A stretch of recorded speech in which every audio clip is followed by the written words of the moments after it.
दांत बिंधा होता कहीं साई चॉकलेट खाई दांत पूरा पक हो जाइए तो से दांत बहुत जोर से बिंधा होता तो बाबा से देखुले कौन बोली देखिले जे दांत सब माने चॉकलेट लागिक रही है दांत बहुत जोर से भी बिंधा हो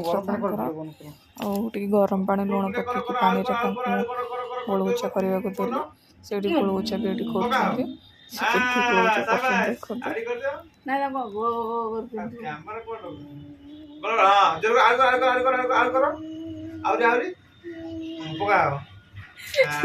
सी भी आबा देखा